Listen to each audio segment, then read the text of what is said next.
Hello. Hey, Gregor. Hey, Ian. Where are you? I'm in my room. We're here in lockdown, unfortunately, with the coronavirus, the COVID-19. I am in my room as well. What are we at anyways? The Crown Plaza? We're at the Crown Plaza Hotel in Abu Dhabi. And the situation we heard this morning that there were two cases confirmed last night, right, at the team's hotel. Yeah, we don't know which teams yet. That hasn't been confirmed. We've heard some rumors and speculation, which I don't think would be fair to share. And I think we can just go ahead and dive right into the situation here. Is mostly rumor and speculation. We don't really have any information. What's been reported in the press release that we got from RCS this morning. And they did say in the press release it is two Italian staff members of one of the teams participating in the UAE tour. Yeah, and I think we can share that last night, right before we were going to bed, we did get a message from RCS internally, the race organization for the UAE tour, asking us to remain in the hotel and make ourselves available to authorities. And then luckily, we were both able to get some sleep. A lot of people were kind of up all night concerned about the situation, seeking more information. But we did wake up in the morning to learn that Chris Froome, of all people, had tweeted out that he had been tested already for the coronavirus in association with the race organization and the health ministry of the UAE and the Abu Dhabi Emirate, where we are right now.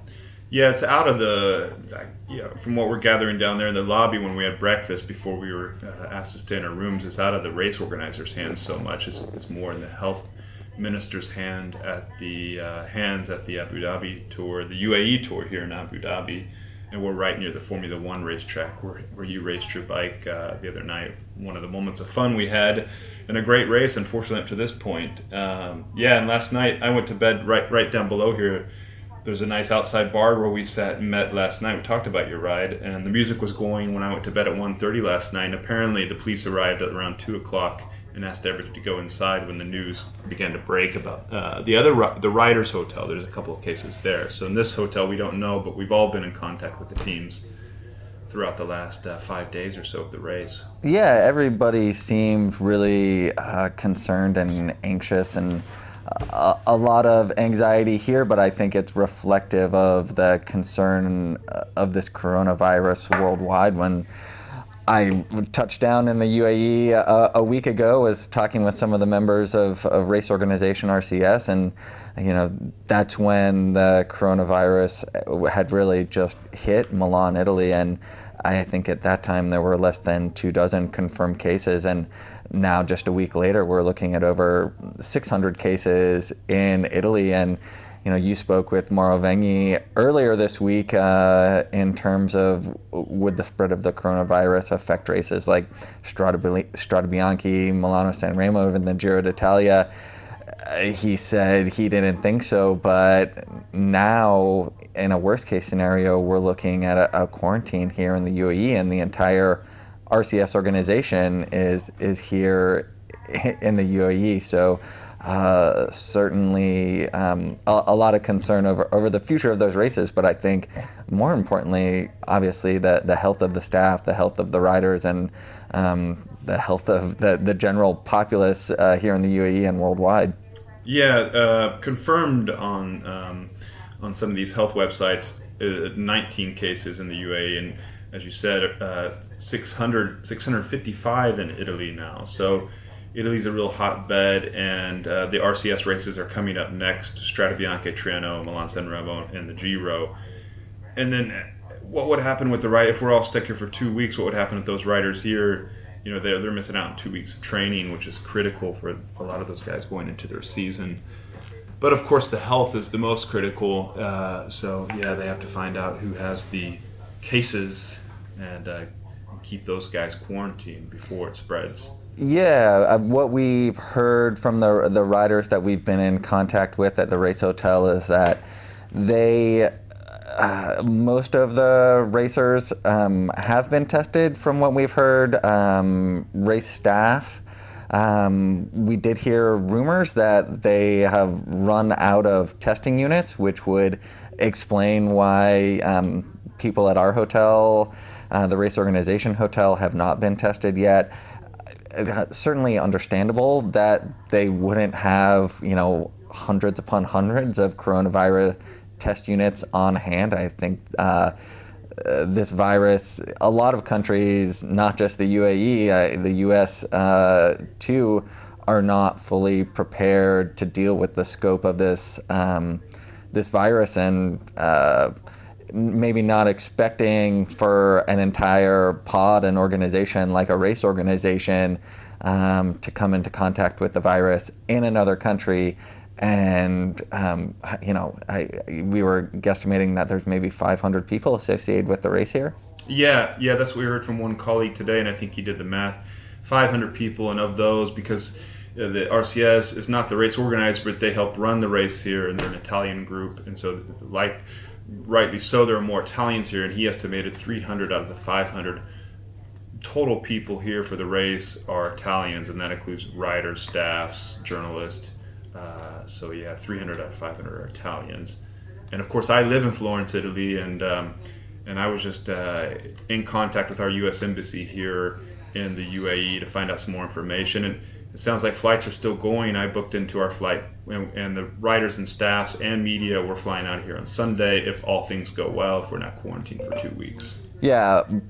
Best case scenario, the 2 Italian staff who did staff members of a team here at the race who tested positive for the coronavirus are first off able to recover from the sickness, which what we do know about this disease is that most people do fully recover with not much more than flu-like symptoms, and in a lot of cases relatively mild symptoms, but in worst-case scenarios, especially amongst people who are already suffering from health issues, it can result in death. But hopefully that these 2 people, individuals, do recover fully, and that it hasn't spread amongst other teams, amongst other races, amongst race organization staff.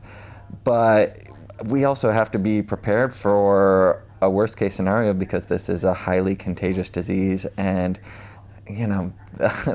we'll wait and see when the tests come back. We're hearing different things, 9 hours to receive a test confirmation, 36 hours to receive a test confirmation. But, once we see those test confirmations, I guess we'll know the scope of the contagion within the UAE Tour race organization here. It's scary times, and I think we're just going to have to wait for the whole thing to develop. And I know we're talking seriously now, and then sometimes when we were having breakfast this morning, then we've had some laughs and kind of joking about it, trying to make light of a bad situation. As we understand from some of the riders, that's the case within the teams too. But of course, everybody has concerns, and we really don't know much more information until the thing develops and we find out more from the health authorities here and from the race organization. So hopefully we'll find out more soon and give our viewers more updates as we find those out. Yeah, we spoke with some riders who have already made plans with family and friends, for their family to come over and watch them race in Europe this spring, and looking at potentially having their lives turned upside down, not only logistically, but potentially in more severe ways as well. So certainly a lot of concern and anxiety, and I think everybody is just hoping for the best. I think being confined to our hotel rooms certainly doesn't help in terms of being able to sort of deal with the stress of the situation. No, but I must say, if we have to be confined to a hotel, the Crown Plaza is not a bad hotel to be not confined to. Not a bad hotel. And of course, health issues aside, this is going to could potentially be crippling for RCS as its races are coming up, and for the cycling calendar. So we just have to kind of keep following this to see how it develops. Yeah, definitely one of those situations where, of course, sport in so many ways is always sort of reflective, a metaphor for life, and this is one of those areas where the two have certainly intersected. So yeah, we'll definitely keep tabs on this and provide updates from our hotel rooms on the telephone as we get more information, and hopefully we'll get more information soon. As you mentioned, the race organizers, RCS, in partnership with the Abu Dhabi Sports Council and the Dubai Sports Council, are really, they're weighing the concerns of a lot of different people here, their own staff members, journalists, teams, racers, along with the concerns of the Emirati population here. Yeah, definitely, and hopefully we'll get it sorted out, and we'll be able to get out of our rooms for some, at least for some lunch. It's a shame with this warm weather that we're not out there and enjoying it. And to get the viewers an idea, at the hotel next to us, and I can see the people are allowed to go in and out. I see people down at the swimming pool sunbathing. So it's just this hotel, which is near the Formula One racetrack, and the Riders Hotel, which is actually inside the Formula One racetrack, that are in lockdown mode. And this morning when I went down to the lobby, there were actually chains holding the two door handles together, and people could not get out. And slowly, the other guests that are staying at this hotel slowly started to learn that the hotel was in lockdown. The other guests who are not a part of the race group like we are. And so it's a weird situation all of a sudden to be able to see that, and see that you don't have, this little bit of freedom to go outside of, which is a nice hotel, but you can't go outside. And yeah, we've heard from the riders that there are armed guards outside of their hotel. Certainly it doesn't make you feel any easier about the situation, but it was, I think, just sad for me, I guess.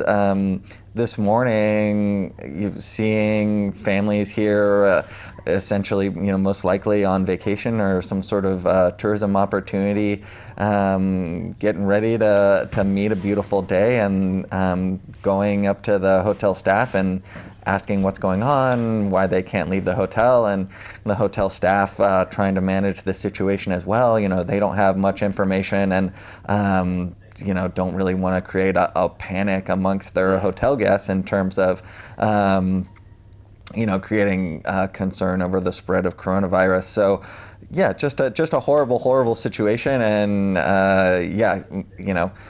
we feel sorry for ourselves, I guess, but also, you can feel sorry for everybody involved, and sort of, I can empathize with the race organization in trying to manage the situation, and also the Emirati government and the health ministry in trying to do what's best for their populace. Ian, I haven't been to your room in this hotel yet, but what's the view out your window? Because I know some of the other journalists and people here at this hotel are posting photos, I think, of ambulances arriving, or an ambulance arriving outside their hotel. I only see, unfortunately or fortunately, I only see a swimming pool of the neighbor's hotel. Yeah, so a swimming pool, which is shut down currently. So I do have a view of the entryway into the hotel. And this morning I woke up just as the sun was rising to the sound of an ambulance siren coming in, and it was the staff or security or whoever is managing the situation out front quickly asked them to turn off the siren and more discreetly drive up to the opening of the hotel. And it didn't seem like it was really an emergency situation, but it does seem that there are ambulances here on site, and we've also heard on site at the team hotel. Not really clear if they're here just for precautionary measures, if someone does test positive, if they're taken to the hospital, or if there are people that are being taken away with coronavirus. I certainly haven't seen that. So it does seem like they're just being prepared, and I think also just a very heightened level of concern amongst a variety of different people involved in this situation. Well, thanks, Ian. I'm sure we'll be back in touch later on the telephone, and we'll find out more information. We'll give it to our viewers as we get that. All right. Well, I'll talk to you soon, Gregor. Okay, bye, Ian.